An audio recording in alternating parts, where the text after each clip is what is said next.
Boa tarde a todos que nos assistem. Sejam bem-vindos a mais uma live do projeto Histórias nas Redes, da Universidade Federal do Espírito Santo.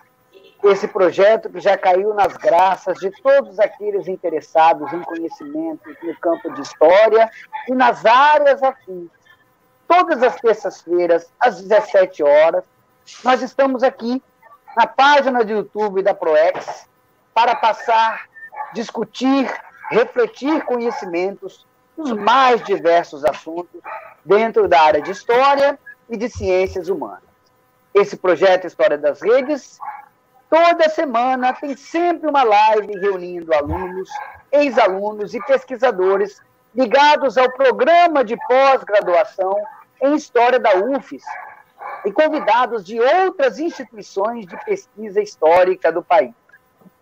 Gostaríamos de saudar as pessoas que já se encontram presentes nessa nossa live, deixar a todos um grande abraço, a Ivana, que comentou agora, desejar ao professor Sebastião, que está aqui presente, e que é, inclusive, o coordenador desse projeto, juntamente comigo, o meu apoio, professor Leandro Quintão, e as doutorandas Cíntia Costa e Jória Scolforo. Cumprimentamos também a Marlene, a Luísa Alvarenga, que estão aqui presentes, nos prestigiando nessa live. Sejam bem-vindos todos vocês. A presença de vocês nessa live nos engrandece, nos enriquece e permite que possamos fazer um grande debate. Seja bem-vinda Marília, seja bem-vinda Alessandra, seja bem-vinda Jória, sejam todos bem-vindos a essa nossa conversa de hoje. Nós agradecemos ao apoio da Pró-Reitoria de Extensão da UFES, que nos apoia com a divulgação do projeto e a sessão deste canal. Nós pedimos a você que está assistindo que se inscreva no canal da ProEx UFES no YouTube e siga as páginas no Facebook e no Instagram para você ficar sabendo da nossa programação. Assim como também da Ampu Espírito Santo, que divulga as nossas lives semanalmente. Participe, acompanhe e se informe para você buscar sempre conhecimento. Eu sou Leandro do Carmo Quintão, professor do Instituto Federal do Espírito Santo, graduado, mestre e doutor em História pela Universidade Federal do Espírito Santo. E hoje fui convidado para moderar a live Golpe de 64, os impactos na imprensa e na publicidade no Espírito Santo. E tenho a honra de trazer para vocês dois estudiosos do assunto. A professora doutora do Instituto Federal do Espírito Santo, Dinorá Lopes Rubim Almeida. Seja bem-vinda, professora. Obrigada. E o professor Victor Reis Mazei, da FAESA, doutorando do Programa de Pós-Graduação em Educação Física, com mestrado em História. Seja bem-vindo, professor. Obrigado pelo convite. Agradecendo a presença dos que estão aqui, os que chegaram depois, ao Flávio Pisol, a Cláudia Ferreira, a Elesiare Lima, nós passamos de início a palavra à professora doutora Dinorá Lopes Rubim Almeida, que vai falar sobre o golpe de 1964 e suas interpretações na historiografia brasileira. Professora, com muita honra, eu te acolho e te digo que a palavra é toda sua. Forte abraço. Obrigada, Leandro. Olá, Vitor, colega. Gente, boa tarde a todos que estão nos assistindo. Quero agradecer o convite do professor Sebastião, que está coordenando esse projeto lindo dessas lives de dia de terça-feira, que eu tenho acompanhado, tenho gostado muito. Estou muito honrada pelo convite. Obrigada, professor. Obrigada a toda a equipe também, que faz parte desse projeto. Bem, e é um assunto tão amplo que eu falei assim, meu Deus, quando eu fui convidada, eu fiquei pensando, falar do golpe de 64. Porque o golpe de 64, para a gente entender, a gente tem que entender o que estava acontecendo antes, para entender o estopim do negócio, né? Eu falei, gente, mas tá tão batido, eu fiquei pensando. E depois, quando eu comecei a perceber esse negacionismo que a gente está vivendo hoje em dia, não só com o golpe, né, de 1964, mas também diante de algumas questões sensíveis da história brasileira, o negacionismo, que não é uma coisa nova, eu fiquei pensando, gente, a gente tem realmente que estudar o golpe de 1964, né? Estudar a fundo. Então, eu tenho pouco tempo para falar do golpe, né? Ele pediu para falar também um pouquinho da historiografia, Leandro conversando comigo. A historiografia sobre o golpe de 64, ela é uma historiografia de um longo acúmulo, sabe? Ela já começou a ser escrita no final da década de 70, já tinha algumas coisas escritas, mas em 81, o René Dreyfus, ele lançou um livro sobre o golpe de 64. Então, ainda na ditadura, que a ditadura vai de 64, no golpe, até 85, né, a gente tem já uma escrita de um livro, que foi importante, né, alguns elementos. Mas o que vai pegar mesmo na década de 80, principalmente 85, quando o golpe acaba, se começa a consolidar o conceito de golpe, porque até então, 64 era visto por muitos, principalmente defendido pelos militares e alguns civis que os apoiaram, como uma revolução democrática, né? Era uma revolução, era um antigolpe, né? Então, a gente tem, na década de 80, essa consolidação. Em 85, a gente vai ter um livro bem embrionário, bem marcante, que é um livro Ditadura Nunca Mais, que a igreja faz, né, divulgando vários depoimentos de tortura durante o período. Então, o interessante é, depois de 85, a gente consolidar isso como um golpe. Na década de 90, a gente vai partir, assim, para os historiadores, né, que vão começar a falar um pouco mais sobre guerrilha, repressão, e aí vão surgir os nomes de grandes historiadores desse conceito, dessa história, que a gente fala, que é o Pato, né? O Rodrigo Pato, a gente fala do Daniel Arão, do Fico, da Denise Hollenberg, que é um grande nome também. Então, a gente começa já a fazer essa análise, assim. Mas o boom mesmo que acontece na historiografia, falando do golpe de 64, é da transição do século mesmo, né? Quando a gente entra em 2004 e nós fazemos 40 anos do golpe, aí a coisa fica legal, porque a gente tem uma série de trabalhos que já vinha de 2002, 2003, 2004, que são que vão surgir vários historiadores, né, dedicando-se mais a essa área do golpe. Então vai se crescendo isso, né? E aí vão surgir os aspectos mais políticos do golpe. E isso é muito importante, porque vai ampliar temas, né? Eram temas que eram muito mais, na década de 80, sem criticar, eram muito mais ligados a sociólogos. Marcos Napolitano fala muito isso, era muito mais ligado a sociólogos e cientistas políticos. Os historiadores em si, eles entram com muito mais forte no final da década de 80, mas na década de 90. E depois de 2000, a gente se consolida mesmo nesse tema, né? E a gente leva esses aspectos. Então, a gente vai consolidar uma grande gama de autores. E em 2014, com 50 anos do golpe, aí, gente, daqui a pouco a gente já está com 60 anos do golpe, né? Com 50 anos do golpe, aí a gente tem um momento importante de balanço historiográfico e surge o grande consenso dos historiadores, porque os historiadores pegam isso com muita força, que é analisar o golpe como golpe civil-militar. Então, o golpe é um golpe civil-militar, né? Então, isso já é um consenso entre os historiadores. O regime que se faz depois, aí se alguém perguntar qual é o meu ponto de vista, o conceito que a gente tem depois é se o regime, a ditadura é civil-militar ou se a ditadura é militar, tá? Na minha opinião, a ditadura é militar, mas isso eu posso expor depois para vocês. Então, a gente tem, assim, uma gama muito grande de historiadores estudando o golpe, mas em diferentes perspectivas, né, de repressão, de guerrilha e tudo mais. Como eu fui parar para estudar o golpe, né? Como eu decidi estudar o golpe, e foi minha dissertação de mestrado, por isso o convite que abriu minha dissertação de mestrado foi uma análise profunda do golpe de 64, porque eu ia estudar os guerrilheiros do Caparaó. Eu sou da região de Alegre, né, da região do Caparaó, então essa coisa do pertencimento e de falar-se aqui muito dos guerrilheiros me deu essa curiosidade. Então eu tive que entender, porque os guerrilheiros do Caparaó, em sua maioria, os que subiram a serra, eles eram militares. E aí é a grande coisa que a gente tem que desmistificar, né, porque a guerrilha, o golpe era civil-militar, mas tinha muitos militares que não concordaram com o golpe, né? Como muitos civis não concordaram com o golpe. Então, essa coisa teve muitos, tanto que quando vai ocorrer o golpe, a gente vai ter um ato que vai expulsar mesmo das Forças Armadas vários militares. Carlos Fico mesmo, ele cita além do golpe, né, ele faz referência e tem nomes de mais de 1.000 que são expulsos de imediato com o golpe de 64, porque não concordam com aquela atitude, né? Bem, agora como é que foi o desenrolar do golpe? Eu vou tentar fazer um resumo para vocês e depois, se não ficar claro, vocês perguntem e eu tento responder na outra etapa, tudo bem? Bem, tudo começa mesmo assim com essa bipolarização do mundo que a gente vê depois da Segunda Guerra Mundial, aquela coisa da Guerra Fria que todo mundo conhece e tal. E surge um sentimento de anticomunismo muito forte.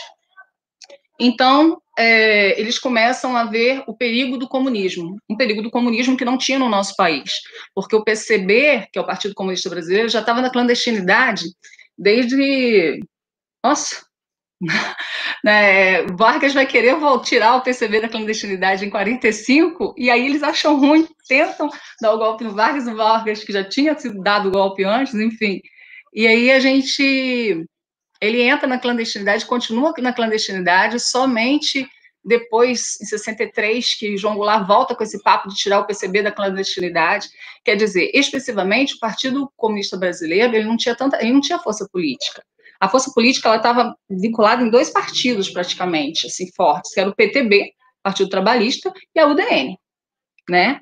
A UDN, que era o partido mais direitista, e o PTB, que era um partido mais ligado às classes sociais, que a gente chama esquerdista. Agora, é uma falácia falar que existia comunismo no Brasil, ou uma intenção de golpe comunista. Gente, isso nunca existiu, né? Para quem estuda isso, quando escuta isso, dá uma facada no peito da gente, pelo amor de Deus, né? O João Goulart, que foi o presidente que sofreu o golpe, o João Goulart era nacionalista, ele seguia tentava seguir uma linha populista, porque ele era discípulo de Getúlio Vargas, que nunca foi comunista na vida, né? Então, assim, a gente falar disso, a gente tem que deixar isso bem claro. E aí começou uma onda. Gente, golpes no Brasil, a gente já teve muitos, né? Os militares, eles deram um golpe, vou mais assim, né, no Império, né? A gente teve o golpe lá, em 1889, eles tiraram o imperador, Dom Pedro II, ficaram em 2 mandatos e devolveram aos civis. Mas a gente teve golpes ligados à direita, né? A direita, digamos assim, que são os partidos que são mais ligados ao liberalismo econômico, tem uma outra postura ideológica, né? E a esquerda, ela é mais ligada ao nacionalismo, ela é mais ligada, são partidos mais ligados às classes trabalhadoras e sociais, assim, mais voltado para o lado social, tá? Vamos interpretar dessa maneira para ficar mais claro aqui, mais simples. Os golpes a gente teve em 45, Getúlio Vargas, que tinha dado um golpe, né, em 30 e 37, ele vai na Revolução, depois do golpe, em 45, que ele acaba saindo, né. Em 54, para não sofrer o golpe, Getúlio se suicida, que a UDN ia dar o golpe nele, aí adia o golpe. Em 55, Juscelino Kubitschek, ele é eleito pelo partido de Getúlio, que era o PTB, ia sofrer um golpe, mas o general Lott, um militar, intervém e Juscelino assume. Então, olha, essas coisas de golpe no Brasil são coisas que vão vindo, tá? Se a gente for analisar. Em 61, aí é a grande pegada. Jânio Quadros, a UDN consegue botar no poder, a UDN, que era um partido de direita, ela consegue botar no poder o Jânio Quadros. Jânio Quadros assume em agosto de 61, janeiro de 61, e em agosto ele renuncia, tentando dar um contragolpe, que é uma coisa interessante, mas não vem ao caso aqui. O que aconteceu, gente? Aí, em 61, João Goulart estava na China, porque tinha sido enviado para fazer comércio com a China, na época, a China comunista, né? E o João Goulart, o Jânio Quadros, pensando nisso, manda ele para lá, a UDN não vai aceitar ele nunca, renunciou. E aí foi uma grande briga política no cenário político brasileiro, montou-se uma frente da legalidade para que João Goulart assumisse. E foi uma briga mesmo, gente, porque até que se entrou num acordo que se estabeleceria o parlamentarismo para que o vice assumisse, porque o vice era o PTB. Naquela época não se elegia chapa direta, presidente e vice. Eram diferenciados, né? Se elegia o presidente, o vice se ganhasse da outra chapa, enfim. Então, aí entra o João Goulart na parada. Só que ele entra como parlamentar, sendo parlamentar. Ele não tinha poder nenhum. Na verdade, quem tinha poder mais era quem tinha todos os poderes, no caso, era o primeiro-ministro, que era da UDN, né, ligado ao capital estrangeiro, principalmente os Estados Unidos e o PSD. Então, a gente vai ver aí que está tirando ele totalmente da jogada. Só que, por uma emenda parlamentar, foi feito um plebiscito em janeiro de 63, e de lavada, foi coisa de 9,5 milhões contra 2 milhões e pouco, de lavada, o presidencialismo ganhou e o poder volta do executivo para a mão de João Goulart. E aí, quando volta com uma crise imensa, herdada de Juscelino, enfim, uma crise econômica imensa, e nessa crise imensa, né, ele vai tentar fazer o plano trienal, 63, 64, 65, né, tentar reconstruir a economia, dar um up na economia brasileira. E as coisas não vão ficando do jeito que ele quer, né, e não deu certo. E ele dá uma coisa de propor reformas de base. Reformas de base seriam reforma tributária, reforma universitária, reforma agrária, era uma série de reformas de impostos, né, era um conjunto de reformas que ele queria impetrar, só que muitas vezes ia contra o interesse da elite empresarial. E aí começou no mesmo lance de 54, quem sabe da história lá do Getúlio, né? Ele entrou naquele lance. E agora? Agradar a Deus, o diabo, agradar os dois ao mesmo tempo é impossível agradar. Ele teria que tomar uma decisão, ele se viu numa sinuca de bico e se decidir. Eu estou sendo bem genérica, viu, gente? Se não dá tempo de eu concluir nos minutos que me deram. Então, ele era um nacionalista, tinha esse fio populista, ele falou, eu fico do lado do empresariado, eu fico do lado da classe trabalhadora. Quem defendia as reformas de Jango? Quem defendia as reformas de Jango? A gente pode citar as ligas camponesas, que era a reforma agrária, eles queriam, né? Francisco de Leão, os trabalhadores urbanos, os trabalhadores rurais. A gente tinha um movimento sindical, o Comando Geral dos Trabalhadores, a UNE estava muito forte, movimentos estudantis diversos, né, vou citar só a UNE, o PTB, é claro, que era o partido do João Goulart, mas que não era a maioria no Congresso. A gente tinha partidos menores também, uma imprensa menor também, né, que tinha pouca força, digamos, mas estava do lado dele, e a ala progressista da Igreja Católica, porque nessa época a gente não fala do poder como a gente vê hoje das igrejas protestantes, a gente tinha um poder muito maior da Igreja Católica, ainda temos, é claro, né? Mas a ala progressista do lado do João Goulart, porém a ala conservadora era contra o João Goulart e contra as reformas. E aí vai se formar um cenário a favor de Jango e contra o Jango, tá? E interessante que eles quiseram matar Jango antes até, quando ele vem assumir, depois que eu esqueci de mencionar, são minúcias de pesquisador, né, que a gente vai pegando assim, né?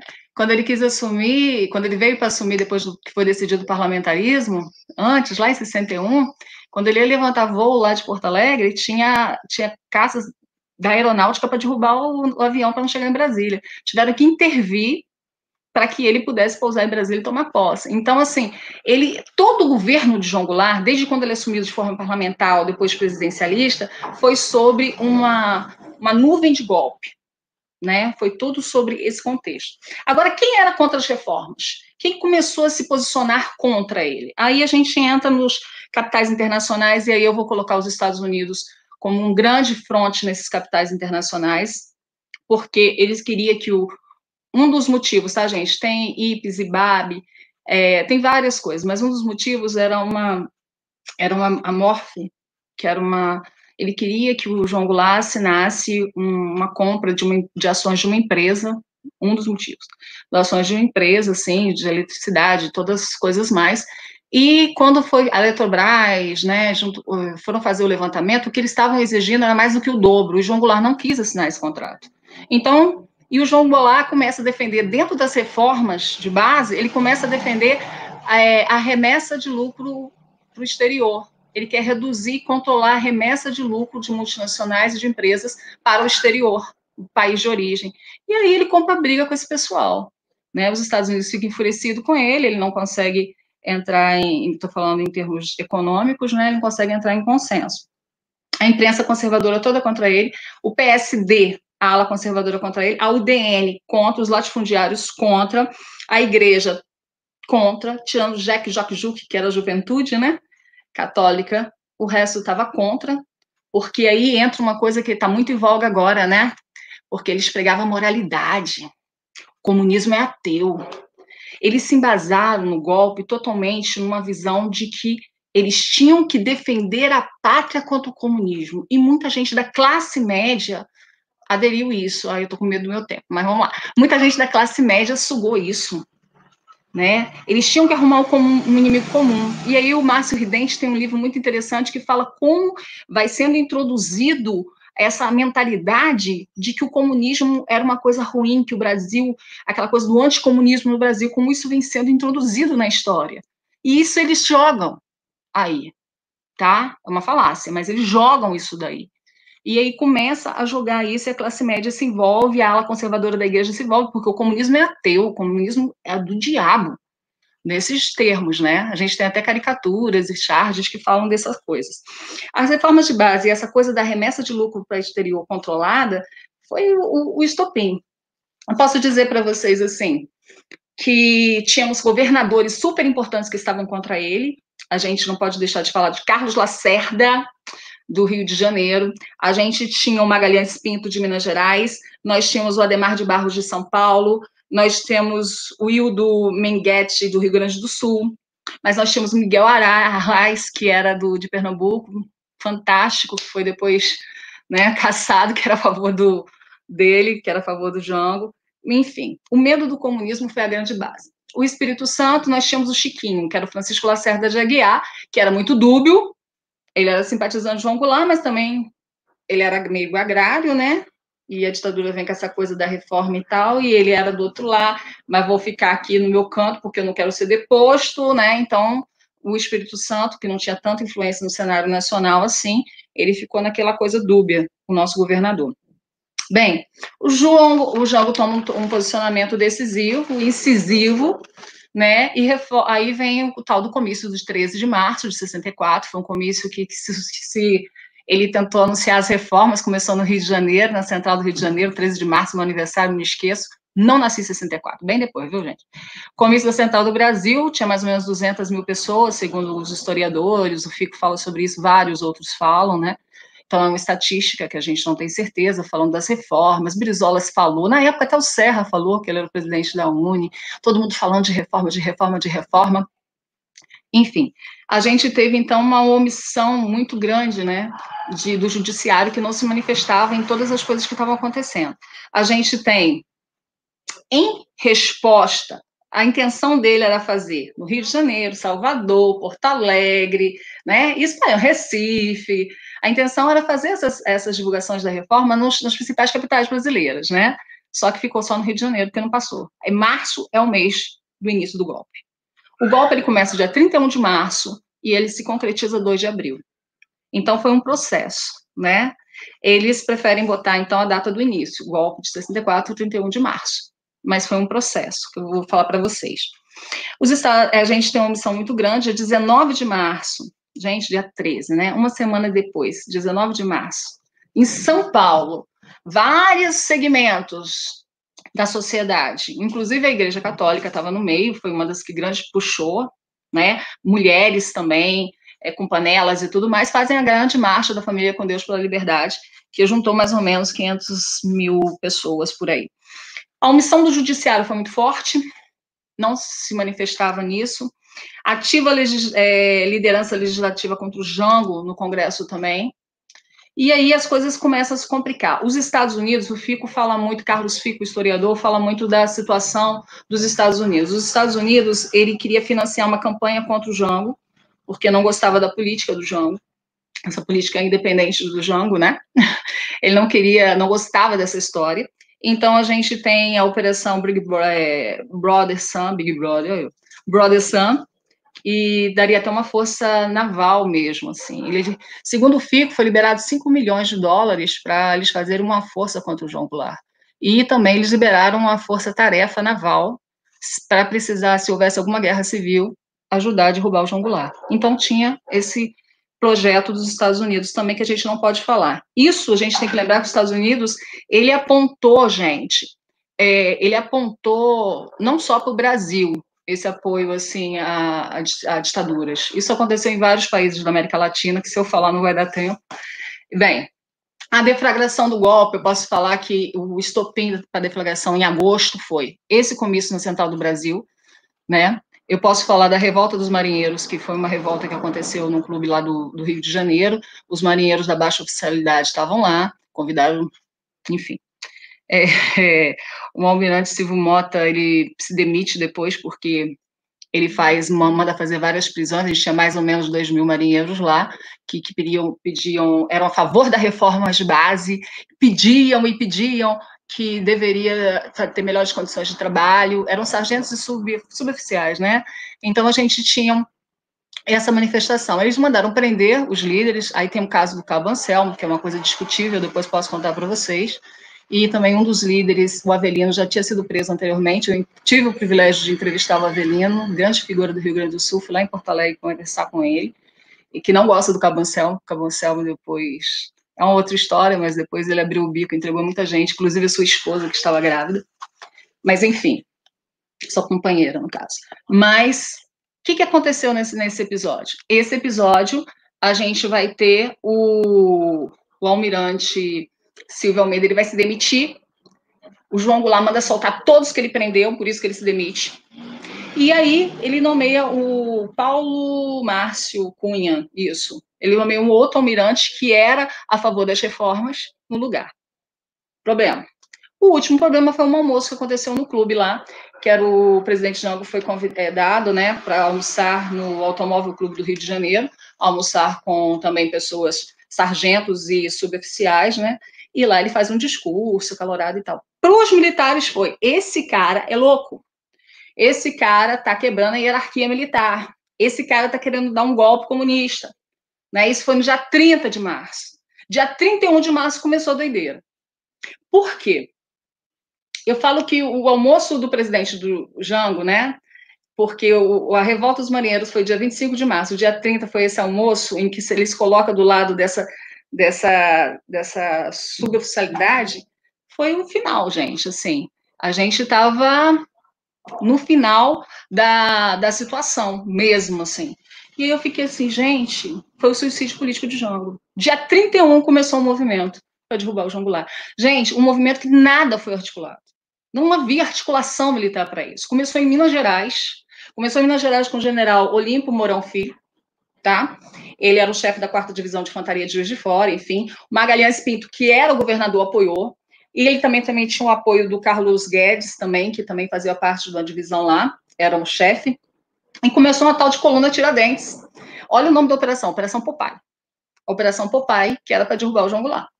Ele partiu, o Castelo Branco estava no Rio, comandando o exército do Rio, ficou, tá doido, a gente não organizou nada. Tá vendo como não foi articulado? Né? Mas aí, o Castelo Branco, o governador do Rio adere, o Carlos Lacerda, governador, na verdade, da Guanabara, né? A gente fala assim, na época ainda não tinha essa divisão. Reticente ainda, Adhemar de Barros propõe a Jango, que Jango, eu posso até não apoiar, mas você tem que fechar o Comando Geral dos Trabalhadores, o sindicato, e perseguir todos os esquerdistas e simpatizantes ao comunista. E Jango se coloca contra. Se colocou contra. Então, aí começou todo... Gente, vou só fechar, tá? Tô fechando para acabar o golpe, como o Jango saiu, deu a vacância, tá? Segura um pouquinho. Foi até o Amaury Curral, que ele era um chefe do 2º Exército de São Paulo, né? Ele adere, então, ao golpe, já que Jango não resolve fazer esse acordo, né? E também Mato Grosso, Goiás, Santa Catarina, Paraná, Rio Grande do Sul, todo mundo declara golpe, apoia o golpe, então as forças se articularam contra ele. O Jango tentou? Ele tentou. Ele tentou no Petrópolis fazer o Jorge Ferreira tem uma nota muito legal que ele fala sobre isso, sabe? Eu gosto muito do artigo dele, que ele vai explicitando o golpe passo a passo. E o Martins Filho também, José Roberto Martins Filho. Gosto muito do trabalho dele sobre isso. E eles vão falando passo a passo.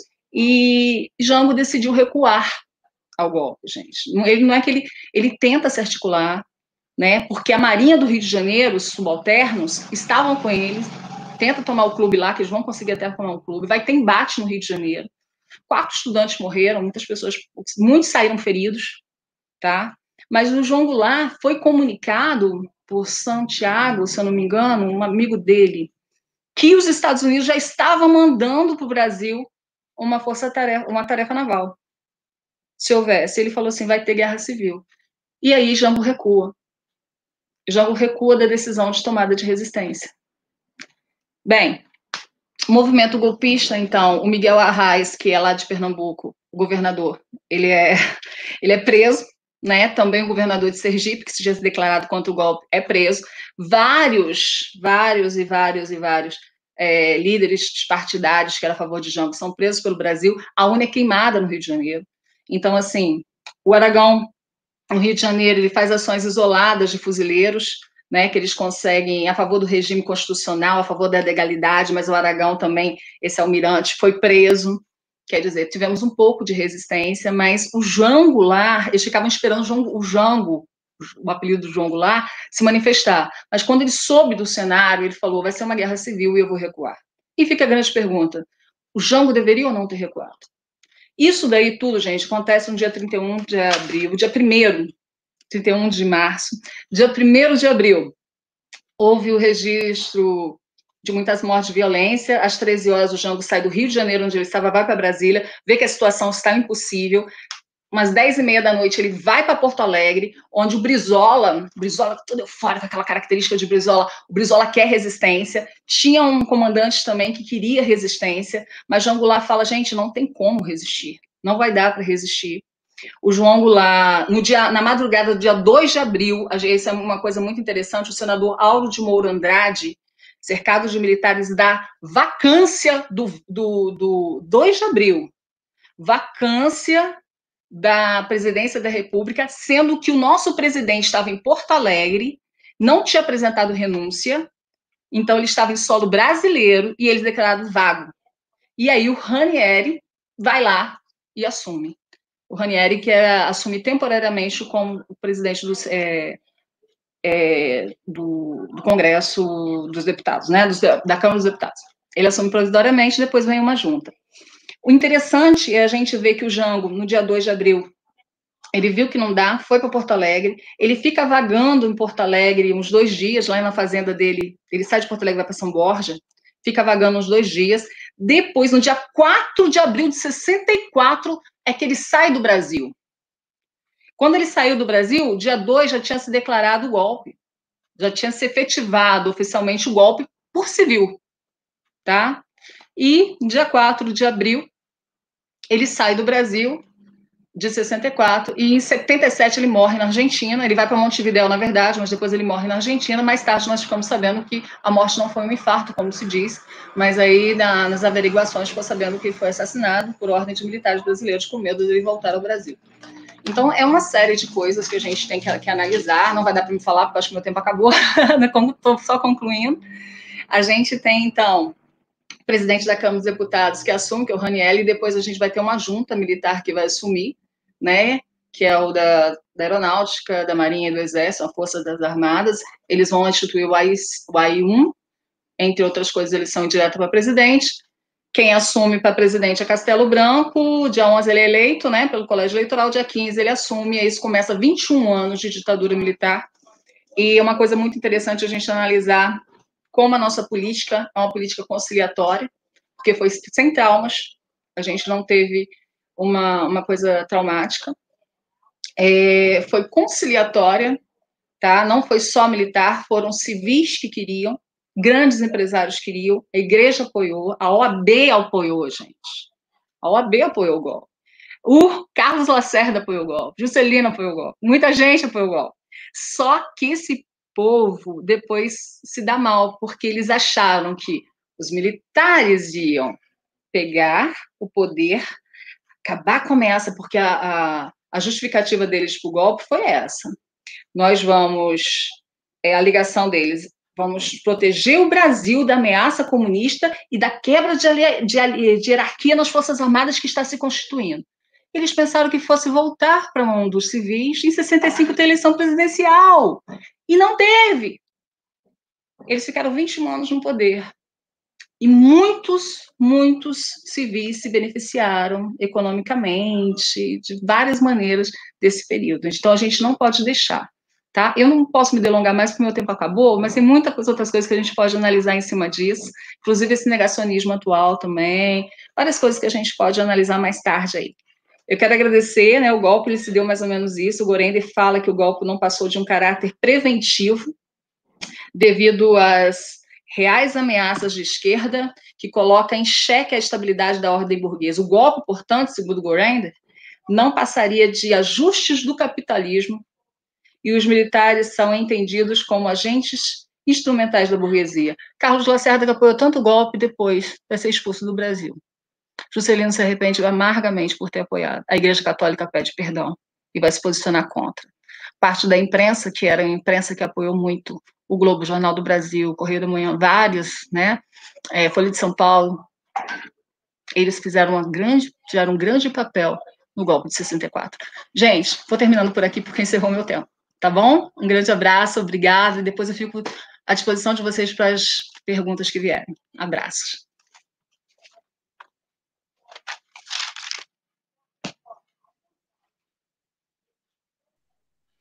Obrigado, professora Dinorá Rubim. A vontade que a gente tem é que a professora continue falando, porque aqueles que não são estudiosos da área, né, ou do recorte temporal, a gente fica muito interessado em conhecer mais desdobramentos, né, e a gente volta a esse passado que não passa, né? É muito interessante, e a gente tem vontade de ouvir, mas infelizmente o tempo passa, e as perguntas estão surgindo e logo mais vamos ter o privilégio de ouvi-la novamente respondendo as perguntas. Queremos cumprimentar o Geraldo Dutra, cumprimentar o João Sana, o Tiago Alves, Francisco Ladeira, a professora ilustríssima Sônia Barreto, sempre conosco, um grande abraço. Cumprimentar também o aluno Eduardo Munaldi, cumprimentar o Sebastião Neto, cumprimentar também o professor Igor Vitorino, o Bruno Moura, o Francisco Ladeira, cumprimentar a Laudinéia Almeida, a Fátima Mazei, a Neide, querida Neide, um abraço, a Rosinete Lima, e, enfim, todos que estão nos assistindo neste momento, alguns nomes aqui repetidos, as perguntas estão surgindo, logo, logo elas vão ser sanadas. Agora, sem delongas, nós passamos a palavra ao professor doutorando Victor Reis Mazei, que vai falar sobre a relação entre a imprensa e a publicidade na ditadura militar e quais as estratégias adotadas pelo jornal O Diário durante esse período. Professor, a casa é sua. A palavra também. Obrigado, Leandro. Obrigado, Dinorá, pela fala tão brilhante, tão incrível, assim, tão panorâmica, né, do processo, né, que, de certa forma, preparou aqui o terreno para mim, né, para falar, né, e queria dizer que é uma honra enorme estar aqui.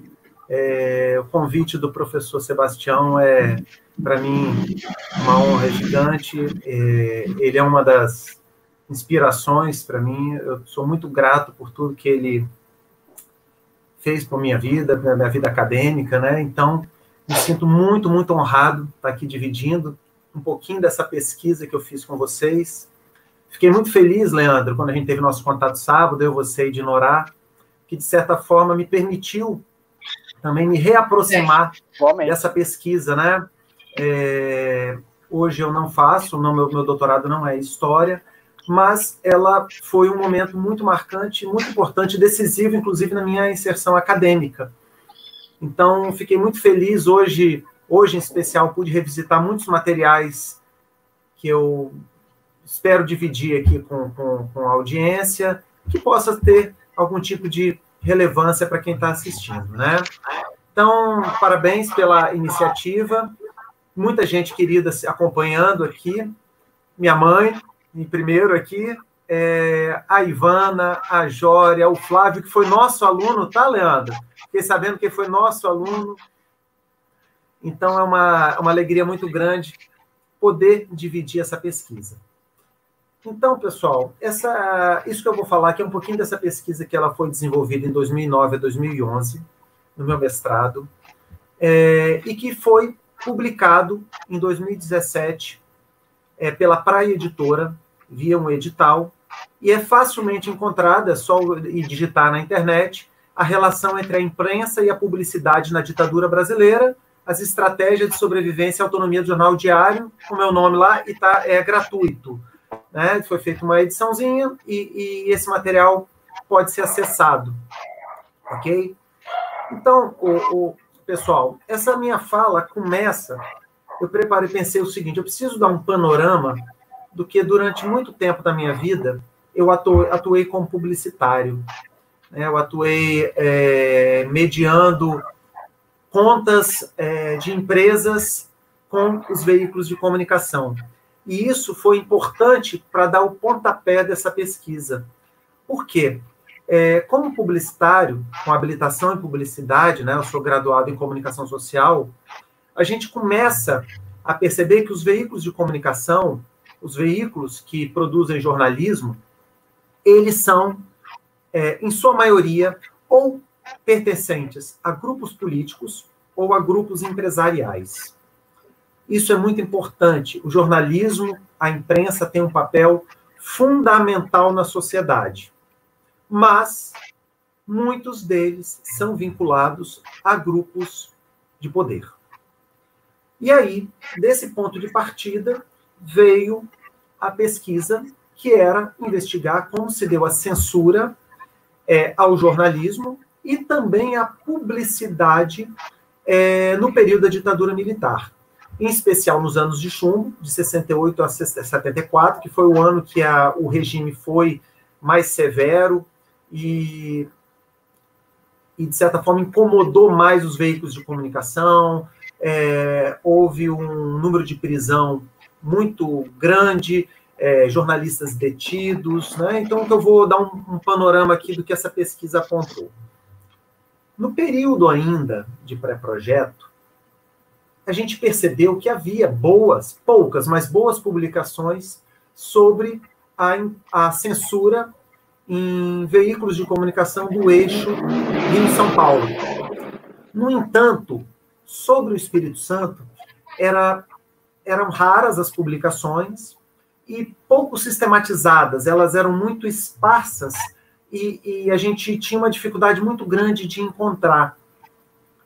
E aí, a partir desse momento, a gente, em conversa com o professor Sebastião, a gente decidiu empreender essa pesquisa, que no primeiro momento seria investigando o jornal A Gazeta. Mas o jornal A Gazeta, durante a própria investigação, ele, além de já ter sido explorado, ele não pareceu tão fértil quanto foi o jornal O Diário nesse processo. O jornal O Diário, quando ele apareceu, nós conversamos e falamos, é aqui que nós vamos atacar. O jornal O Diário, ele foi incrível para conhecer um pouquinho desse contexto que a comunicação viveu no período da ditadura, né? Então, a gente fez uma pesquisa para entender como é que essa publicidade oficial, ou seja, a publicidade que vem do governo, que vem das secretarias, vem do Estado e de empresas estatais, elas incidem nesses veículos de comunicação.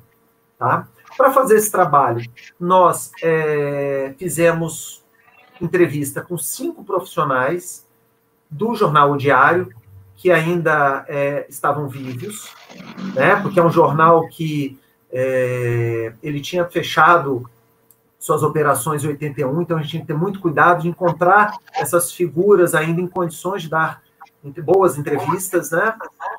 E sendo um diretor, 2 jornalistas, um publicitário e um chargista, que foi uma presença muito forte dentro do jornal Diário. O quadro teórico que nós utilizamos, basicamente foi sobre ditadura, poder, violência, identidade e a própria censura. Né? Como é que a gente dividiu esse material? Né? Nós fizemos um primeiro capítulo para dar uma ideia, né? Fazendo uma revisão aí de como essas ditaduras são constituídas, né? Como é que foi essa ditadura militar brasileira, que a Dinorá fez uma apresentação brilhante para entender como é que ela se inseriu. as estratégias de poder e violência e a dificuldade de tolerar o diferente num processo ditatorial. No segundo capítulo, a gente fez uma caracterização sobre a censura. Como é que era, falando breve de uma forma assim, como é que a censura se deu no mundo, no Brasil, as modalidades de censura. Aqui a gente tem muitos artigos, muitas publicações sobre a censura prévia e a autocensura, e esse trabalho ele tinha como hipótese estudar se havia uma censura comercial, que era essa censura que se daria via publicidade, né? E nesse processo também estudamos as estratégias dos jornais e das revistas para tentar burlar com a repressão, como que esse bloqueio comercial ele asfixiou financeiramente muitos veículos de comunicação, muitos fecharam as portas, não tiveram seus empréstimos renovados, tiveram problemas com financiamento, né?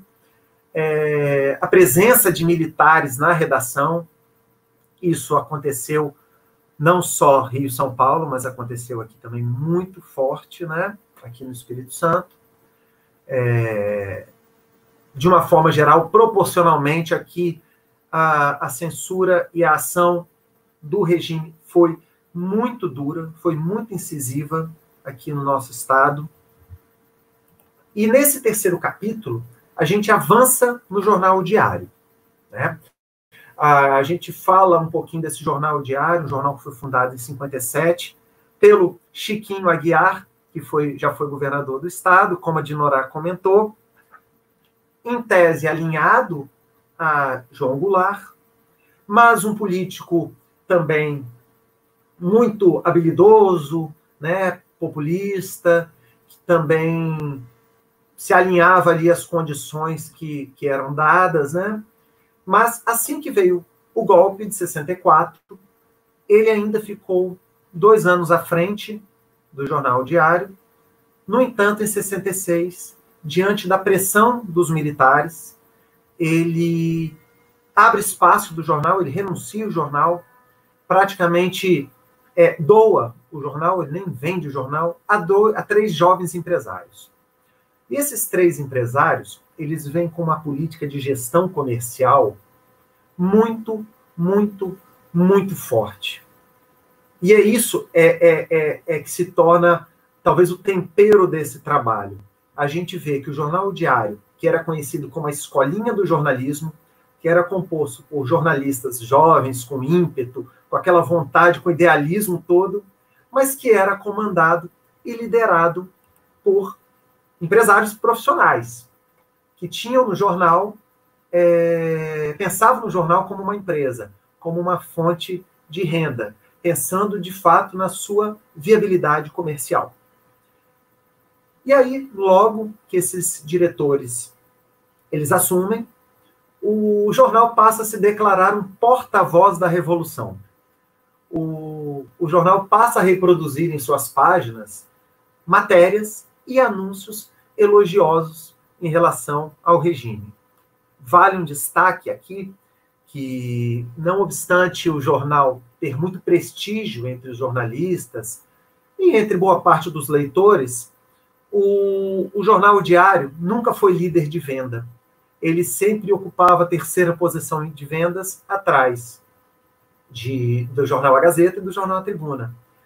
Mas, curiosamente, o volume de anúncios oficiais era maior do que os seus concorrentes, muito em virtude do seu alinhamento político.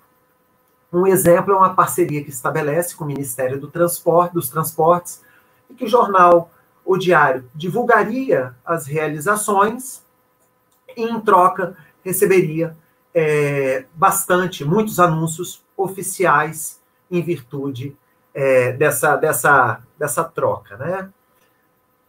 Um fato que eu trouxe aqui para vocês, que eu revisitando meus arquivos hoje, depois de vários anos, que eu acho interessante falar, porque isso é de uma riqueza enorme, que em 1968, o Jornal O Diário decide publicar um suplemento especial chamado A Juventude Hoje. Os suplementos eram cadernos especiais, que a gente, nos moldes que a gente tem hoje nos jornais, e que eles representavam bastante para o faturamento dos jornais. Vale a pena mencionar, a partir de Annie Marie Smith, e isso a gente pode até trazer para os dias de hoje, que os anúncios representam para os jornais em torno de 80% do faturamento. O restante é de venda em banco ou de assinante. O grosso ainda era em cima dos anúncios publicitários. E esse suplemento, A Juventude Hoje, ele estava prestes a entrar em circulação, quando um dos diretores, ao fazer aquela última leitura, percebe que tem uma matéria ali, grande, mencionando a Revolução Comunista na China. Esse diretor, que foi essa fonte, ele, de imediato, decidiu retirar esse jornal de circulação. Foram 3.600 exemplares que ele tirou de circulação, causando uma insatisfação muito, muito, muito grande entre os jornalistas. E vale a pena mencionar, porque havia dentro do jornal os diretores que estavam comercialmente alinhados ao regime, e os jornalistas que não estavam alinhados ao regime, mas tinham, uma certa forma, uma dependência econômica. Então, eles, de certa forma, eles seguiam aquilo que era orientado. Mas, diante daquele fato, da suspensão daquele caderno, alguns jornalistas, eles datilografaram uma carta de demissão coletiva, que eles pedem o desligamento do jornal por conta daquela atitude de um dos diretores, né? E aí, curiosamente, nesses arquivos aqui que acabei tendo acesso, só para a gente ter uma noção da complexidade que era a redação de um jornal, também houve uma outra carta de um outro jornalista para esse diretor, falando que ele deveria aceitar aquela demissão coletiva porque aqueles jornalistas eram insurgentes e eles estavam desrespeitando. Então, a própria redação era um ambiente em ebulição. Quando a gente fala de regime, a gente acha que existe um pensamento homogêneo contra e a favor. Não, a própria redação, ela era turbulenta por si só. Era um ambiente de conciliação, de brigas constantes, né? Esse diretor me confidenciou nessas entrevistas que ele teve que esconder esses jornais num terreno, em um lugar aqui que a gente não pode falar, e em boa parte disso ele serviu como reboco de uma casa, porque ele precisava dar fim a esses jornais. Por medo de sofrer retaliações dos militares e porque, novamente, seus jornalistas pudessem ser detidos ou torturados, né? Então, são algumas dessas situações que essa pesquisa trouxe, né, que eu acho muito interessante, esses documentos os dados que vão surgindo, né?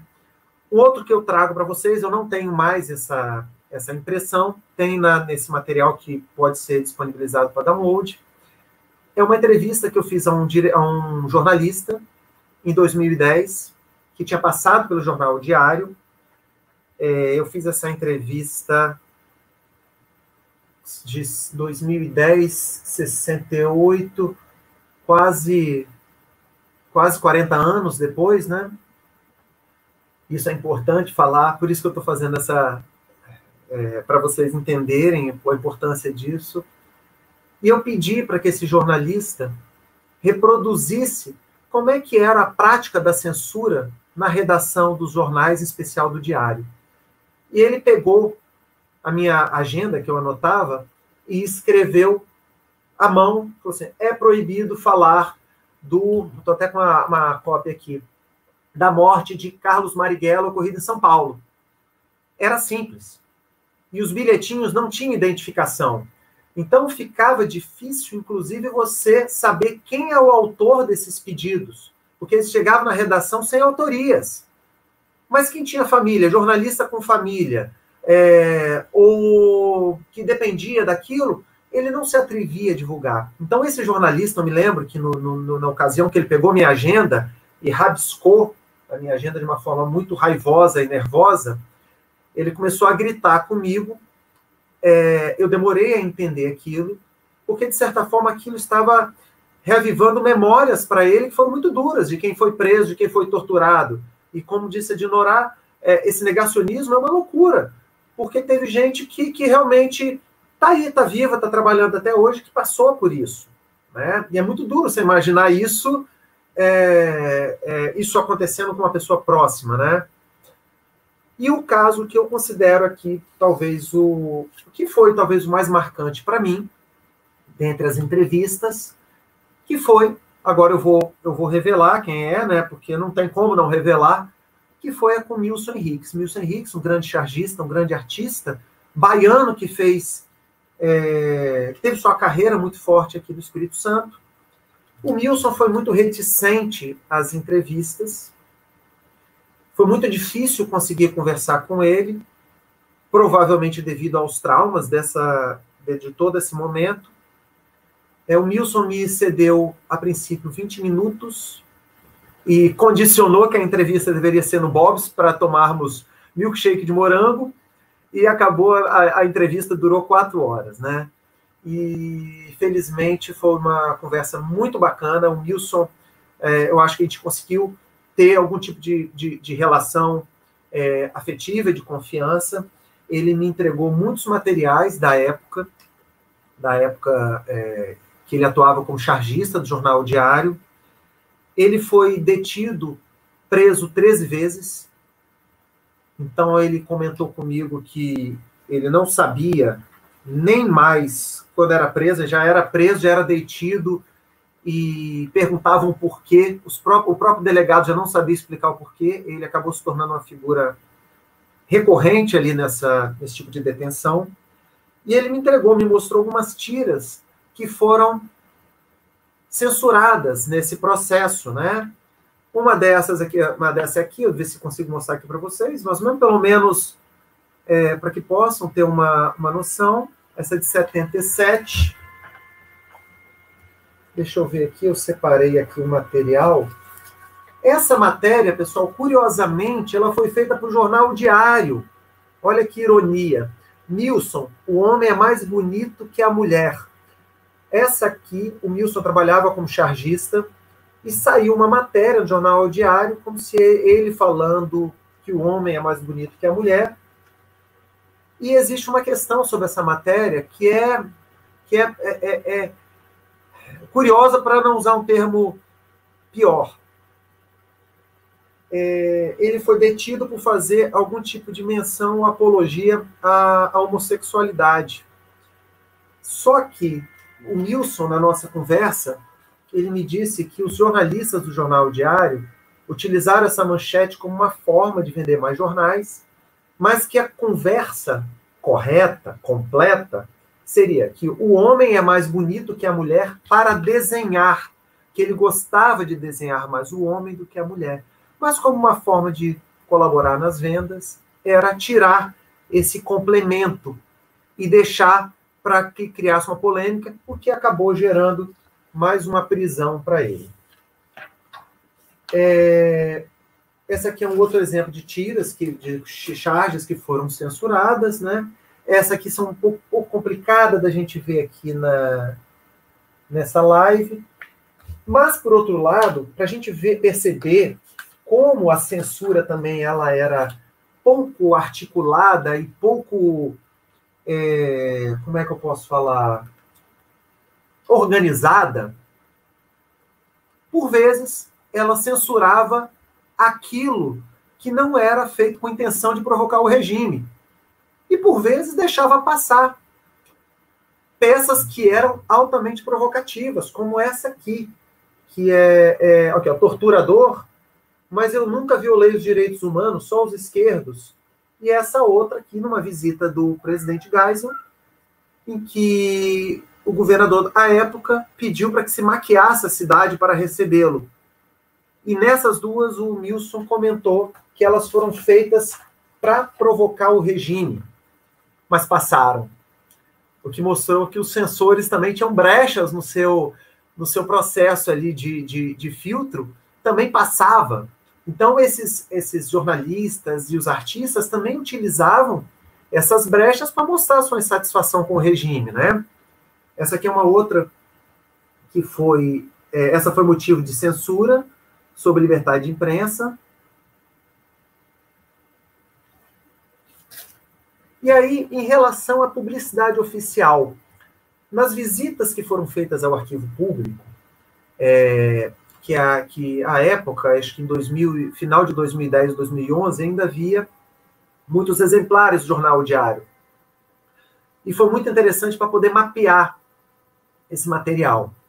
E eu encontrei muitos jornais com vários anúncios, com chamadas, por exemplo, eu estou olhando aqui no meu desktop aqui do lado, como toda criança ao nascer deveria ter o direito a um nome e a uma pátria. De uma forma muito ostensiva, o jornal Diário fazia essas menções valorizando o patriotismo. Havia cadernos especiais com títulos como A Obra de Costa e Silva, Garrasta Azul, o Indicado, Garrasta Azul, o Soldado, matérias de mais de uma página, fazendo uma alusão, um perfil, fazendo homenagens aos militares. E também nesse processo de pesquisa, me chamou muita atenção que o jornal Diário, ele tinha poucos anúncios de empresas capixabas ou de âmbito nacional. Mas eu encontrei anúncios de Banco do Brasil, de secretarias, de estatais que estavam ligadas ao regime. Na nossa conversa com esse diretor, a quem sou muito grato pela transparência com que ele dividiu esses materiais e dividiu essa experiência dele nesse período, ele comentou, isso era uma estratégia clara. Ele falava, nós não éramos simpatizantes militares, nós éramos simpatizantes de um bom lucro, do faturamento. Né? Então, eles se alinharam de uma forma estratégica e o regime viu no Jornal Diário o canal para fazer a divulgação dos seus anúncios. Né? E assim, o que a gente levei de considerações finais de conclusão desse trabalho, né? De uma forma bem sintética, né? Que aderir à ditadura, à doutrina militar, não representava toda a equipe do Diário. Era muito mais uma estratégia desses diretores para que conseguissem faturar, para receber esses anúncios, para que pudesse, de certa forma, pagar as contas do jornal e esses diretores lucrarem com isso. Né? Era uma estratégia comercial declarada para eles. A ausência de publicidade por um governo, por um regime, em um determinado veículo, revista ou editoras, como a gente viu, é uma estratégia claríssima de asfixiamento de uma instituição, de uma publicação, tirar a verba publicitária de um jornal. Hoje em dia, se a gente for pensar de um site, de uma televisão, é algo que enfraquece demais esses veículos de comunicação, e que o bloqueio comercial foi uma prática muito utilizada de imposição de censura, tal qual a autocensura, que era aqueles temas que não poderiam ser divulgados, ou a censura prévia, aquela que vinha externamente, ou às vezes com a presencialidade de um militar. O bloqueio comercial era claro, sem a verba oficial, esses jornais não se manteriam. Tá? Então, esse é um panorama aqui, Leandro, aqui do trabalho, né, que eu tentei sintetizar aqui para dividir com todo mundo. E, mais uma vez, assim, agradeço imensamente a oportunidade de relembrar, de revisitar esse trabalho que foi tão importante e tão valioso para mim. Tá? Obrigado aí, pessoal. Obrigado você, Vitor. Estão me ouvindo? Certinho? Me ouvem? Obrigado você, Vitor. Como você atrai pessoas que te cumprimentam. Fiquei sabendo aí que um grande amigo, irmão meu, aí usou sua dissertação no trabalho de mestrado dele. Vê como é que você, bem conhecido, enfim, isso nos alegra. Mais curioso eu fiquei de ler o seu trabalho. Eu faço um apelo a que o seu trabalho, que é um livro virtual, possa se tornar um livro impresso, material, porque eu sou das antigas. Eu quero um livro impresso, uma brincadeira à parte, mas é porque realmente eu acho que é um trabalho interessante. E a Dinorá também publicar a dissertação, a tese dela também, né? Porque é muito válido. E, enfim, você trouxe aí um outro lado, né? Que é o lado da comunicação, da imprensa, que como é que eu posso dizer? São os desdobramentos pelo campo da imprensa do que o regime civil-militar, ou regime militar, depende aí da interpretação, vai trazer para a sociedade após... Opa, caiu aqui, desculpa. Após 1964. Bom, eu vou continuar a sessão abraço aqui. Antes de nós irmos para as perguntas, nós temos algumas perguntas e vocês vão ter que se desdobrar nessas perguntas. Cumprimentar o Gabriel Zimmermann, meu amigo de Vitória de Santo Antão, interior de Pernambuco. Cumprimentar o Edson, aluno de Geografia da UFES, meu amigo também. Cumprimentar o Lucas Barreto. Cumprimentar também o Almir Matos, aqui presente. Ivana, querido, um abraço para você, viu? Saudades de você lá no Pepeguices. A Marcileia Cyber, também. A Neia Ravena. A Marlene de Oliveira. O Tiago Alves, um grande abraço para o Tiago Alves, o pessoal do Arquivo Público. Tá? E o Flávio Pisol. Esse nome não me é estranho. Você disse que foi nosso aluno. Ela foi meu aluno no IFES? Ele foi seu aluno no IFES e eu dei aula para ele no período de professor substituto na UFES, no curso de comunicação, na publicidade.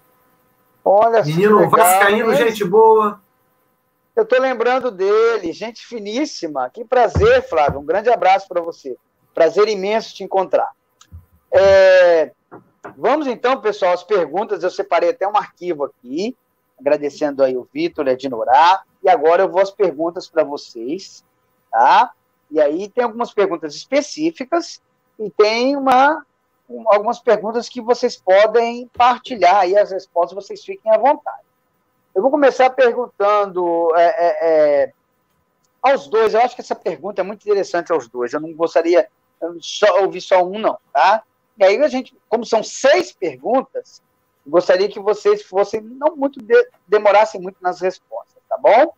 Se não for ser chato, como sempre, o moderador é chato, né? Então eu vou ter que ser chato aqui. Mas são 6 perguntas e eu gostaria que todas as perguntas fossem respondidas. Eu tenho as minhas, mas eu vou deixar as minhas de escanteio para priorizar os nossos convidados, que são aqui muito mais importantes do que eu.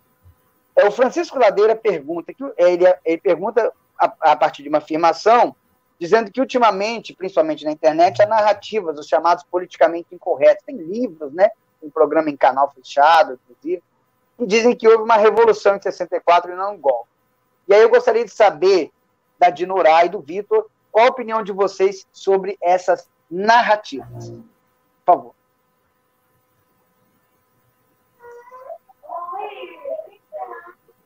Por favor, Dinorá.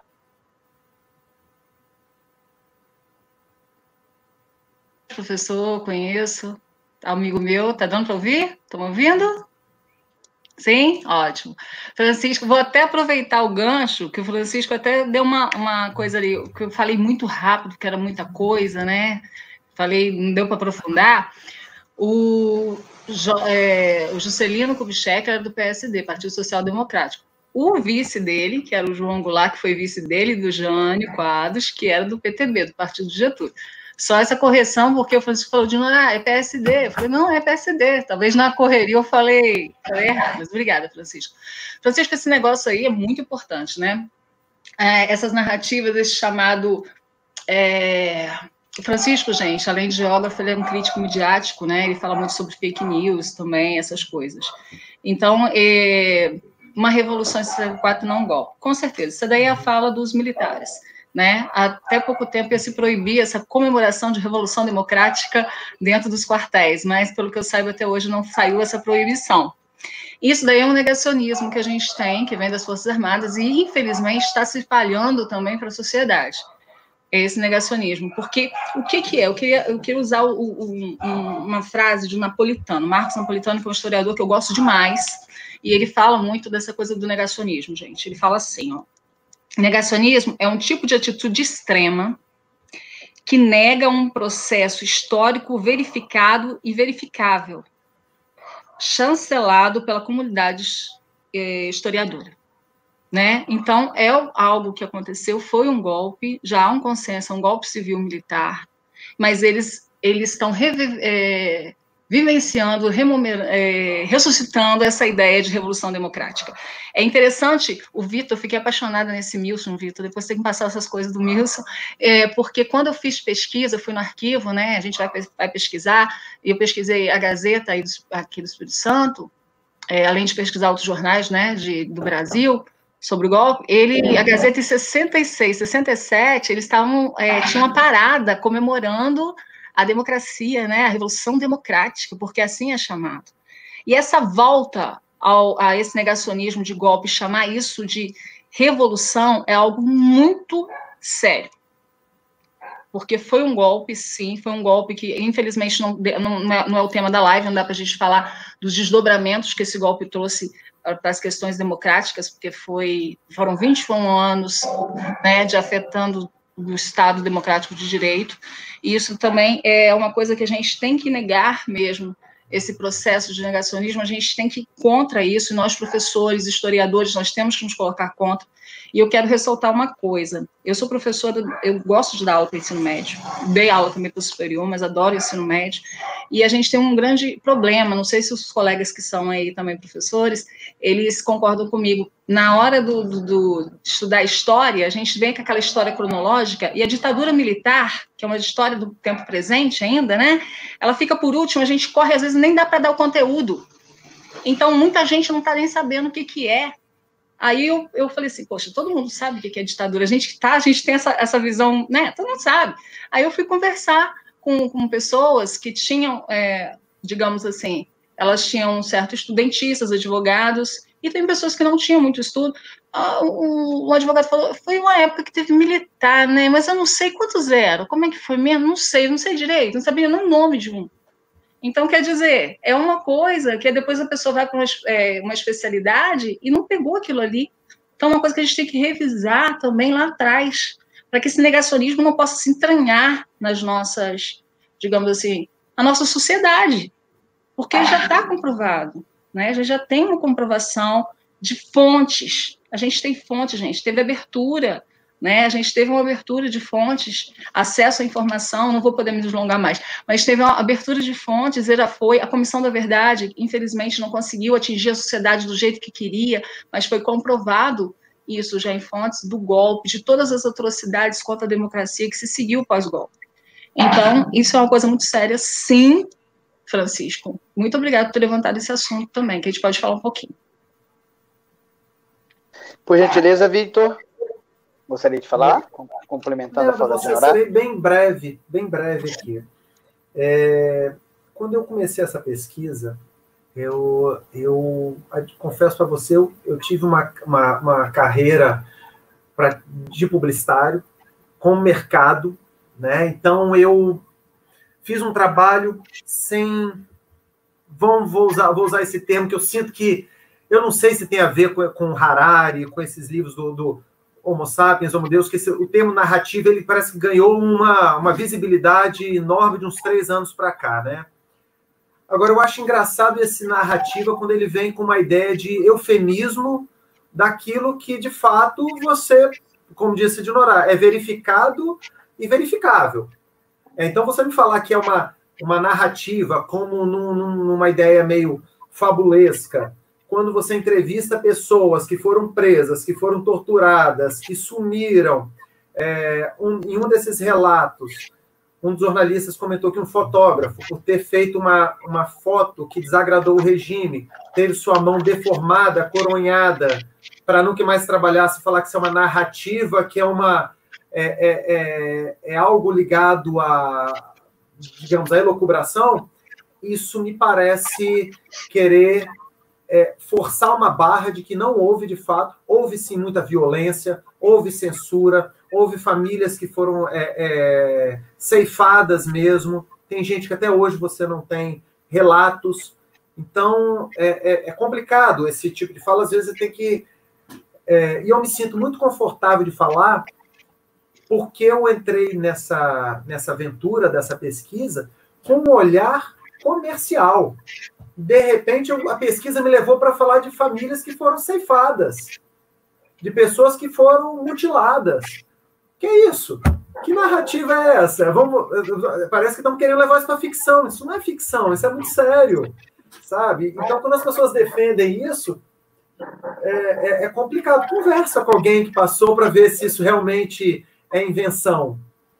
Então, por isso eu me sinto confortável para falar, porque eu não entrei com essa cabeça de trabalhar com a ideia da tortura. A minha entrada foi a entrada da publicidade comercial. E, de repente, eu fiquei assustado e nauseado com alguns depoimentos que eu tive no processo. Opa! Caiu aqui minha câmera. Muito bem, obrigado, Vitor de Norá. Agradecendo o prestígio da nossa querida Marlene Martins, que dá o apoio para que essa live aconteça, da ProEx, né? E ainda, além de tudo, faz comentários nos incentivando. Tem aqui o nosso abraço, viu, Marlene? Pelo seu prestígio, pelo seu apoio. Enfim, um abraço aqui da comissão organizadora. Cumprimentar o Raoni Gomes e a Luciana Girelli, que estão aqui também conosco. Um abraço para vocês também. Agora nós vamos fazer um combo de perguntas. Nós vamos fazer 2 perguntas para a Dinorá, e a gente pede, assim, no máximo, 5 minutos de resposta, Dinorá, por causa do tempo, e 5 minutos, um combo de perguntas para o Vitor, tá bom? Mas aí, se vocês quiserem falar também, comentar na pergunta do outro, não tem nenhum problema. Eu vou fazer as perguntas, e se vocês quiserem, eu volto e repito novamente. Tudo bem? Podemos ser assim? Vamos lá. Dinorá, podendo, você esclareça, por favor, Dinorá, sobre a importância da guerrilha do Caparaó, a pergunta do Geraldo Dutra, que aos olhos dele, infelizmente, coloca-se esse importante movimento como uma guerra mal sucedida. E o João Sana, ele quer saber, Dinorá, aliás, o professor Igor Vitorino, ele perguntou se você pode falar das relações entre democracia e forças políticas pré-golpe.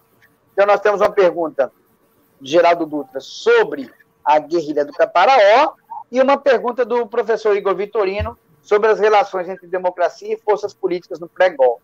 Tem essa pergunta, esse combo, aí você responde e depois a gente vai ao Vitor e depois a gente fecha com uma pergunta para os dois. Então, tem que ser assim, no pique. Pode ser? Tá? Brincadeira, por favor, isso, tá? Obrigado. 5 minutos para eu falar da Guerrilha do Caparaó e de outra pergunta, que a Guerrilha do Caparaó, na verdade, esse capítulo que eu aprofundei, gente, o golpe de 64, ele foi o primeiro capítulo. Eu desenrolei depois, foi a Guerrilha do Caparaó, que é a minha paixão, né? Eu entrevistei, eu trabalhei com memória, eu trabalhei com história oral, eu entrevistei guerrilheiros, entrevistei pessoas do lado do Caparaó, tanto mineiro como o Caparaó capixaba. Então, tanto que eu fui cobrada várias vezes para publicar, para sair essa publicação de dissertação, prometo, vou prometer não, mas vou me esforçar para que ano que vem eu consiga fazer essa publicação. Sou igual o Leandro, eu gosto de trem, e vou cobrar isso o Vitor também, que eu gosto de trem no papel, né? E que o trabalho do Vitor é extremamente, nossa, interessante, estou muito curiosa, assim, eu quero muito acompanhar, ler. Enfim, Geraldo é da região do Caparaó, é pertencimento. Eu, na verdade, quando comecei a pesquisar a Guerrilha do Caparaó, viajei 6 estados brasileiros fazendo entrevistas, indo ao Arquivo Nacional também no Rio e nos arquivos aqui de Vitória. Eu comecei a pesquisar, eu tinha aquela expectativa, a guerrilha, cara, eles vão lutar. O máximo que eu achei é que eles eram militares que estavam lutando contra uma atitude de militares, e civis também, claro, mas a atitude dos militares, porque eu não concordava com os militares. E eles queriam derrubar os militares, porque eles achavam que os militares estavam tomando uma atitude antidemocrática, já com link na pergunta que vem. E eu tenho uma paixão pela guerrilha, né? Ainda mais que eu tive contato, infelizmente, semana passada morreu um dos que eu entrevistei, o Gelsi, morreu de Covid lá em Petrópolis, um grande guerrilheiro, também foi uma pessoa fantástica, enfim, não dá tempo da gente falar. Então, na região do Caparaó, é muito forte essa guerrilha, que essa guerrilha foi a primeira guerrilha realmente que se instalou para fazer alguma coisa. Eles tinham muita vontade de fazer alguma coisa, né? Mas quando a gente vai pesquisando, a gente vai falando, poxa, cara, eles deviam ter conseguido, né? Não deu.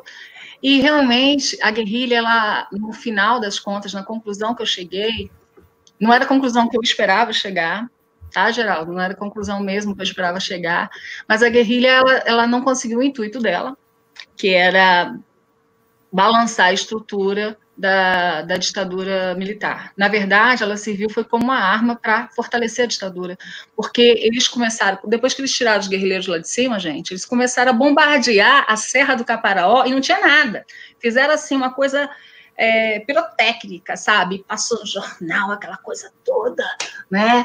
Para que eles estavam combatendo porque eram comunistas. Engraçado que um dos guerrilheiros, muitos eram estudiosos e tudo, um guerrilheiro falou assim, eu não sabia nem o que era comunismo, eu estava combatendo eram os militares, mas outros não, já tinham ideia e tudo, mas eles, na verdade, eram militares insatisfeitos com o que os militares tomaram. Infelizmente, a guerrilha do Caparaó não conseguiu, não conseguiu o intuito dela, que era combater os alicerces da ditadura. Isso vai começar a se expor a partir de 75 nas manifestações que nós vamos ter de resistência democrática da UNE, das mulheres, de vários grupos sociais, que vai culminar numa anistia, que não foi a anistia que a gente sonhou, que nem a gente queria, e a transição vai ser uma transição por cima, conciliatória, como a cultura política brasileira elitizada, passada de forma tranquila para a elite brasileira, e eles voltam para a caserna em 85. O que a gente tem que abrir os olhos é que eles estão saindo da caserna de novo e voltando com o papo de revolução democrática. Isso a gente tem que abrir o olho. Mas a guerrilha do Caparaó é uma paixão, gostaria de ter mais espaço para falar dela. Infelizmente não dá, mas é emocionante estudar a guerrilha, foi emocionante mesmo para mim, se Deus quiser vou publicar isso. Agora, quanto a outra pergunta, é a democracia, Leandro, me ajuda, democracia no pré-golpe? Relações entre democracia e forças políticas pré-golpe, do professor Igor Vitorino. Você deve fazer bem resumido. Tem que resumir mesmo. Democracia é tênue no Brasil, né? A nossa democracia é uma democracia extremamente tênue, uma linha muito tênue, assim, né? Então, a gente já tinha esse problema democrático antes, não se aceitava o que o outro fazia. Por exemplo, não queria assumir, em 55, por exemplo, que era para JK, que foi eleito pelo PSD, mais o João Goulart, que foi eleito pelo PTB, assumir, as forças militares tiveram que intervir para assumir, a nossa democracia já não estava. Em 61, como eu já falei, tiveram que interferir para que realmente a democracia, ou seja, a Constituição fosse feita, que era para o vice assumir no lugar da renúncia de Jânio Quadros. Então, as forças políticas ali, a UDN, então, ela queria fazer do jeito dela. Ela queria fazer do jeito dela, não do jeito que estava na Constituição. E o pior, o Supremo não se manifestava nisso. E isso daí deu embasamento para o golpe. Então, era muito tênue, como a gente está vendo no cenário hoje também, digo. Infelizmente, é uma coisa meio complicada, né? Esse Estado democrático de direito nosso. Muito bem, muito bem. Agora é o professor Vitor. No pique, professor Vitor, qual o papel desempenhado pela imprensa alternativa no processo de redemocratização do país? Poderia responder essa pergunta do João Sana e do meu ex-aluno Eduardo Munaldi, se existem semelhanças nos ataques contra a imprensa no período ditatorial e no de hoje em dia, no seu modo de ver. No pique, professor, por favor. Obrigado. Vamos lá. Eu vou falar, Leandro, a partir de impressões, né? Como eu disse, eu preciso me reaproximar desse trabalho até para voltar a me atualizar. Agora, essas perguntas são muito interessantes, que é impossível não fazer esse balanço, né? Nós temos situações da imprensa alternativa, como, por exemplo, o Jornal Opinião. O Jornal Opinião ele teve uma duração curta, porque a sua redação foi bombardeada, né? Foi explodida, né? Então, deixou de operar simplesmente porque colocaram uma bomba lá dentro, né? Então, não tem condição de operar. Mas era uma imprensa altamente provocativa, ela, embora de curta duração, ela incomodou demais, mas o problema maior da imprensa alternativa, ela remete ao início da minha pesquisa. E qual é o problema? A imprensa geralmente é vinculada a grupos políticos ou econômicos. Sem essa sustentação, não dá. A imprensa alternativa não se sustenta. Você bancar papel, tinta, impressora, jornalista, isso tem um custo altíssimo. Então, a imprensa alternativa, muitas vezes, era um tiro curto, mas ela conseguia se incomodar. Agora, o maior exemplo desses, eu acho que é impossível não falar, é o Pasquim. O Pasquim, ele tinha a ideia das charges do humor, mas foi um veículo, eu não sei se eu posso qualificá-lo, categorizá-lo como alternativo. Eu acho que podemos até, mas eles foram um dos veículos que mais incomodaram o regime, porque pelo meio da charge, pelo humor, pela forma ácida e crítica, eles conseguiam revelar muitas das intenções ou da ausência de algum tipo de estratégia ou a inabilidade do regime. Então, o Pasquim foi provavelmente o veículo de alternativo que mais incomodou e longevo, né? Porque o Pasquim praticamente ele virou um símbolo da resistência pelo fato de sempre, à medida que vinha uma nova detenção, uma nova prisão, isso alimentava os próprios criativos do Pasquim. Então, eu não tenho dúvidas que a imprensa alternativa ela teve um papel, acho que não foi o mais importante, mas ela foi importante sim, principalmente por esse componente artístico aí de artistas como Ziraldo, como Jaguar, que fizeram muito barulho em fio, fizeram muito barulho nesse processo. Quanto às semelhanças, eu acho complicado. Por quê?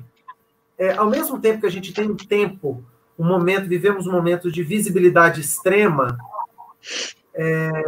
com redes sociais, com o que nós somos o tempo todo controlados, mapeados, então a gente sabe quem faz as coisas, a gente tem como controlar.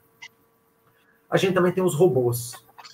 E esses robôs têm feito um papel, para quem é do time do robô, brilhante nesse processo, por estar conseguindo fazer um trabalho de invisibilidade desse, como disse a professora Dinorá, desse negacionismo e de uma tentativa de reinventar ou ficcionar o que foi, de fato, o golpe.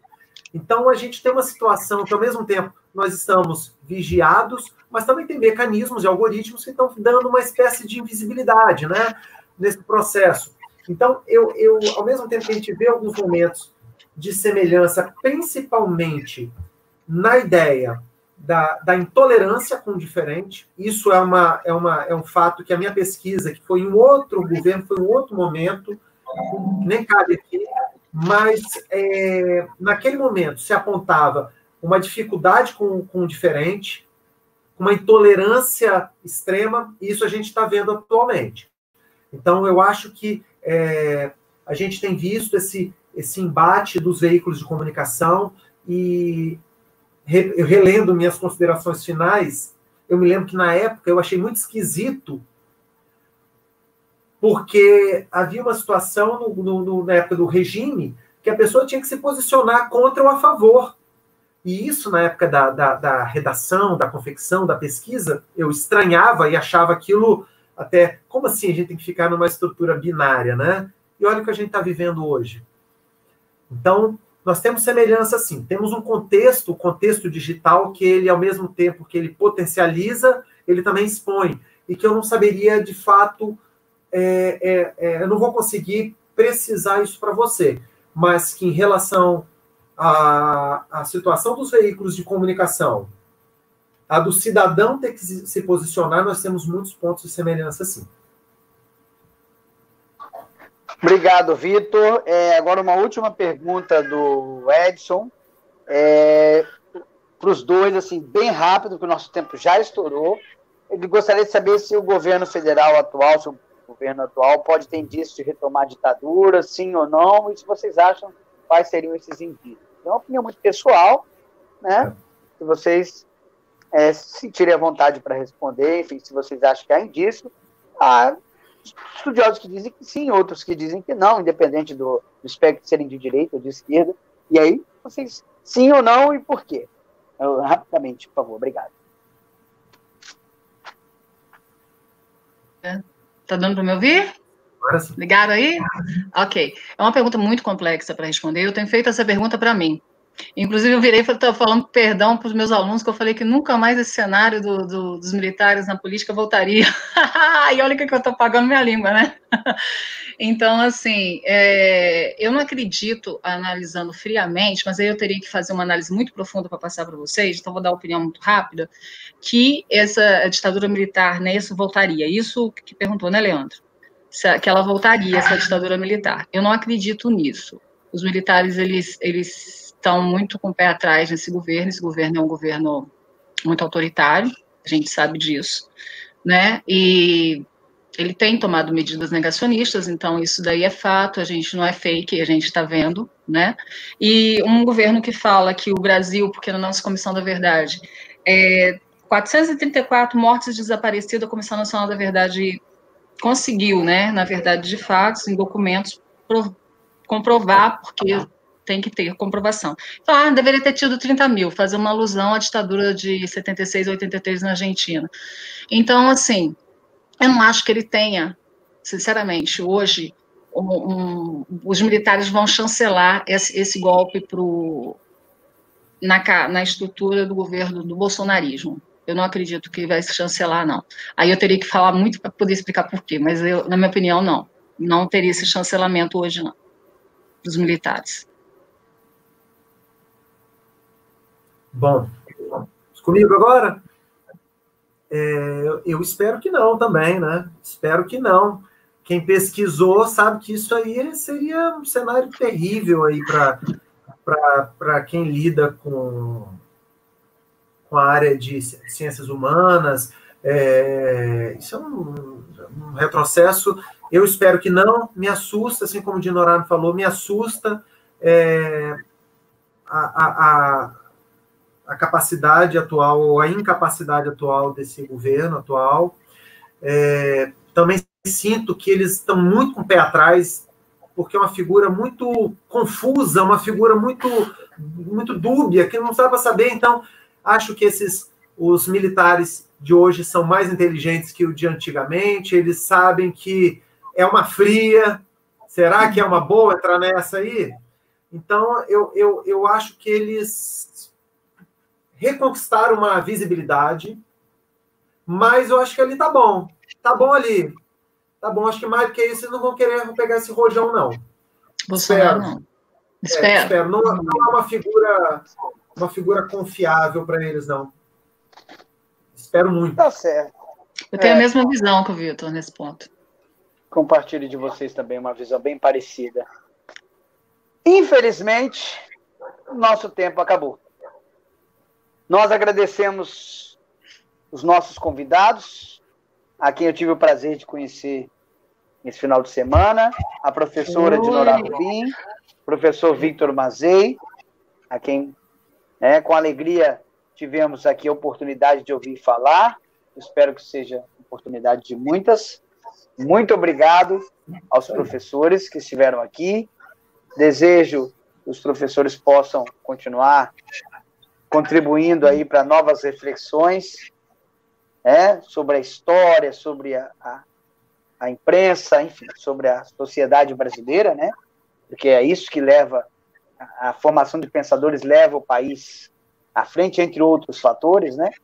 E nós agradecemos a PROEX, a Marlene, né, que nos prestigiou, a UFES, a UPPIS, a comissão organizadora, e a você que está aqui nos assistindo até agora, tantos, né, o Edson que comentou aqui agora, outros que estão ainda comentando, como a Luísa e a amiga Elesiária, que estão aqui conosco até o final.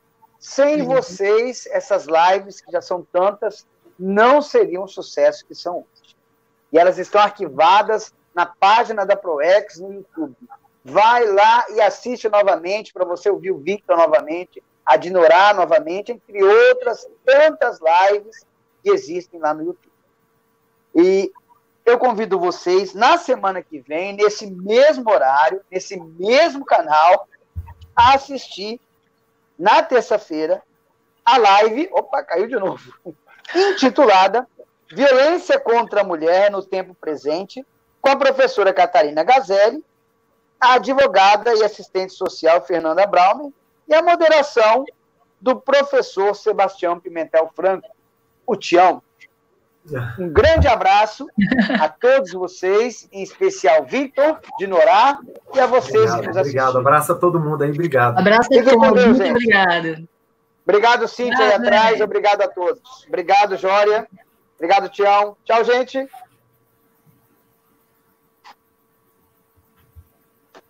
Ai, de novo. Está caindo toda hora.